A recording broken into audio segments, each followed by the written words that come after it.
Meanwhile, External Affairs Minister Dr. Jaishankar will travel to Moscow to hold crucial talks with his Russian counterpart Sergey Lavrov amid some strain in India's ties with the United States over New Delhi's procurement of crude oil from Russia.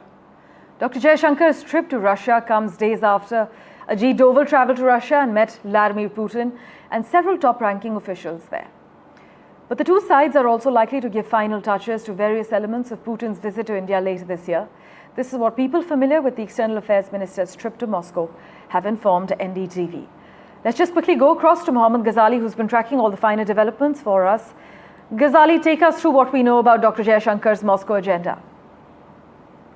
See, the External Affairs Minister is likely to fly today to Moscow, and tomorrow he will be attending a lot of meetings besides having a meeting with the Foreign Minister of Russia day after on 21st of August. Now, what is going to be the agenda of the meeting? As you rightly pointed out, there are many unfinished business which is likely and which is due in India, because India has to also host annual summit between India and Russia. Russia's President, Mr. Vladimir Putin, is also expected to attend that. But before that, obviously, the oil trade is something which will prominently figure in the discussion, because we have seen that how US has been threatening India with second-wave tariffs, and the flip-flop from US administration allowing China to purchase oil from Russia, but targeting India particularly. Though the Indian government has categorically rejected all the accusations of the US administration that perhaps India is a country which is funding the war for Russia, were the kinds of words which are used by the US administration. And even Russia has categorically rejected and sort of backed India, saying that every independent country or sovereign nation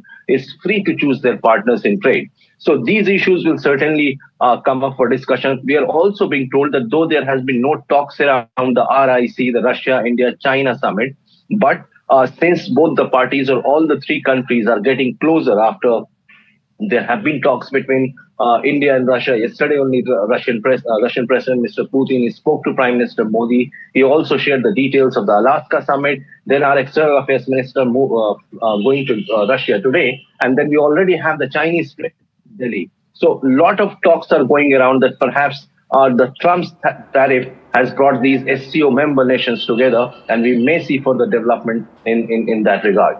Well, New Delhi is definitely on a diplomatic role. As always, Ghazali, thanks so much for taking us through the plan of action.